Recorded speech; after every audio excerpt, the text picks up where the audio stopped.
I thought the exchange just a moment ago with Senator Hirono was illustrative.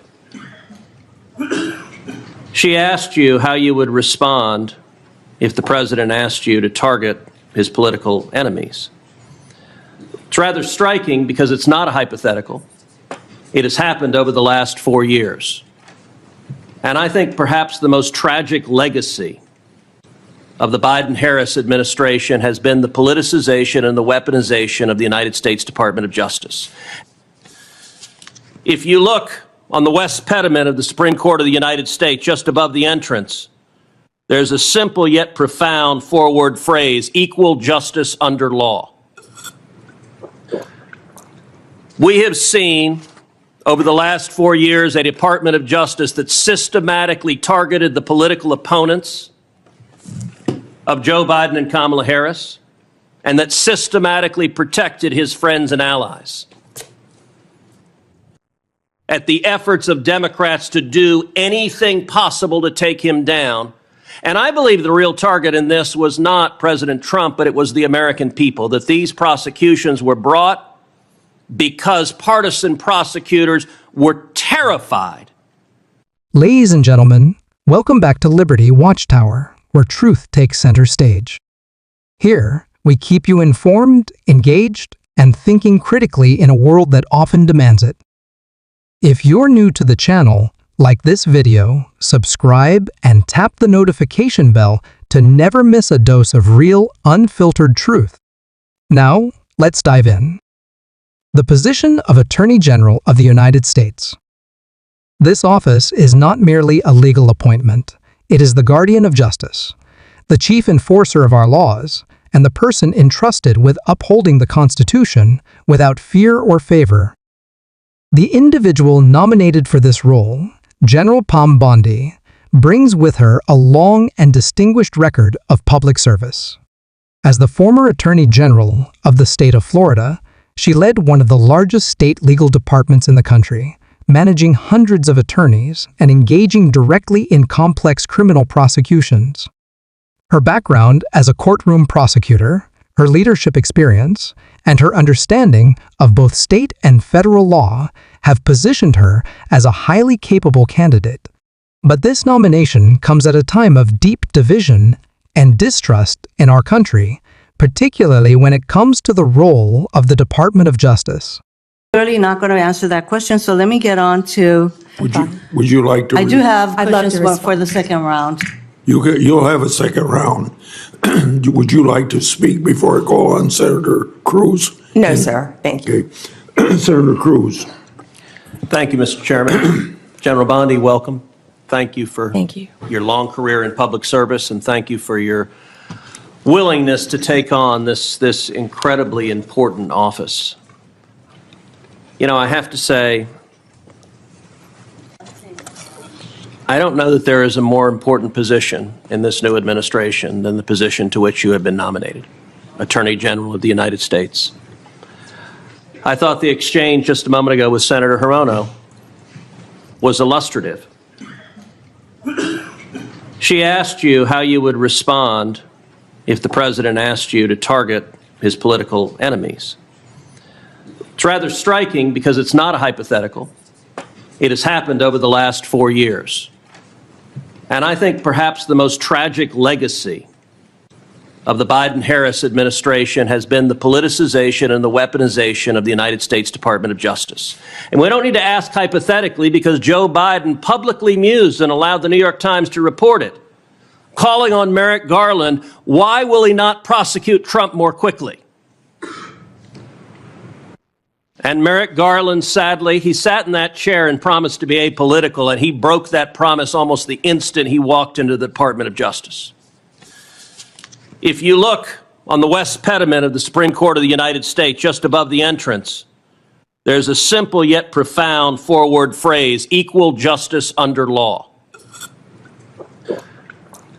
We have seen over the last 4 years a Department of Justice that systematically targeted the political opponents of Joe Biden and Kamala Harris, and that systematically protected his friends and allies. And it is tragic to see the loss of confidence in the American people, in the Department of Justice, and in the FBI. I would note, I don't think there's an institution in America who has lost more respect from the American people than the FBI has in the last 4 years. That is a grotesque violation of the obligation of the Department of Justice and the FBI. So I want to start with just a very simple question. If you are confirmed as Attorney General, will you pledge to fairly and faithfully uphold the law regardless of party? So help me God. Amen. Look, and I want to be clear for folks at home. I don't want a Republican Department of Justice. I don't want a Democrat Department of Justice. I want a Department of Justice that follows the damn law. And I think the American people do too. That shouldn't be too much to expect. Now, I'm grateful to President Trump for nominating you. I think on any objective level, you're clearly qualified for this position. You have been a prosecutor for decades. You have been the elected Attorney General of the state of Florida, the third largest state in America, for 8 years. Let me ask you, in terms of your practice, how many criminal cases over the course of your career have you personally handled? Handled thousands. How many of those were before a jury? Hundreds. I don't want to overstate, but hundreds. I was in a courtroom for many years. I tried 4 when I was an intern, jury trials. I think you had to try at least 20 in misdemeanor before you went to felony. Then you were in court every day, and I was also lead trial attorney for many years trying many cases, so. And how many of those cases would have been before a judge? Oh, hundreds and hundreds as well, but hundreds before a jury, I would assume. And as Attorney General of Florida, how many lawyers did you supervise roughly? Approximately 400, Senator.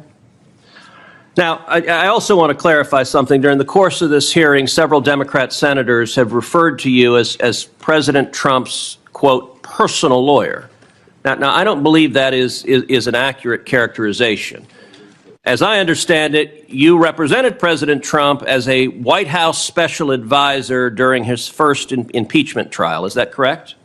Within Office of White House Counsel, yes, Senator. In recent years, many Americans have come to question whether our system of justice truly remains blind to politics. Allegations of partisan targeting, politically motivated investigations, and unequal application of the law have shaken public faith in some of our most sacred institutions. Some see the Department of Justice not as an impartial arbiter of the law, but as a political weapon used to pursue enemies and shield allies. Others see the legal challenges facing public officials, including former President Donald Trump, as legitimate applications of the rule of law. But regardless of where one stands politically, one truth must unite us all: the law must be applied fairly, equally, and without prejudice. That is why this hearing matters so deeply. This morning, Senator Ted Cruz, like many of his colleagues, posed difficult but important questions. He raised concerns about the perceived politicization of the DOJ under the current administration and the unprecedented legal actions taken against a former president and leading political figure. These concerns may be controversial, but they are not without significance.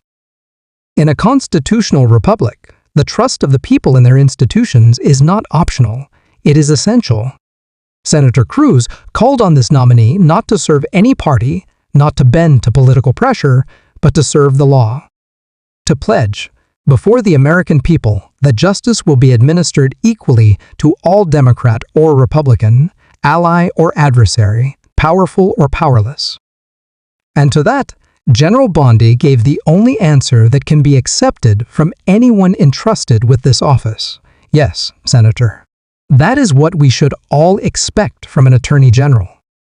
This moment is not just a political proceeding. It is a test of character, of conviction, and our commitment to the rule of law.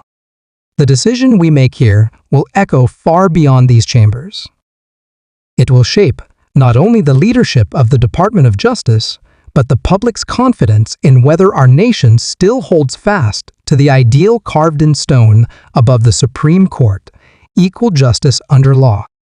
Let us proceed with seriousness, with civility, and with the solemn understanding that the decisions we make today carry the weight of the Constitution itself. And is working within the White House counsel's office different than representing Donald J. Trump individually as his personal lawyer? Absolutely. How's it different? You're working for the government. You're working for the Office of White House Counsel. You're not representing him in his personal capacity. And so you have not represented him in his business affairs, in his personal life, or in any of the criminal trials he has faced? No, Senator. And you know, when it comes to weaponization, it's worth noting that in more than 2 centuries of our nation's history, no president had previously been indicted, no president had previously been prosecuted until the Biden-Harris White House came along. And in the last 4 years, we've seen Donald Trump indicted and prosecuted not once, not twice, not 3 times, but 4 separate times. And 2 assassination attempts, Senator. I have to say, Javert from Les Mis would be chagrined at the efforts of Democrats to do anything possible to take him down. And I believe the real target in this was not President Trump, but it was the American people, that these prosecutions were brought because partisan prosecutors were terrified that the American people would do exactly what they did in November of 2024 and vote to reelect Donald J. Trump. By 77.3%. Million Americans, 77.3 million Americans. Will you commit every day as Attorney General to follow the law, to follow the Constitution, to uphold the rule of law without favor and without regard to the partisan position of any criminal defendant? Yes, Senator. That's what we should all expect from an Attorney General. Thank you. We'll now recess for 30-minute lunch break. That means we'll be back.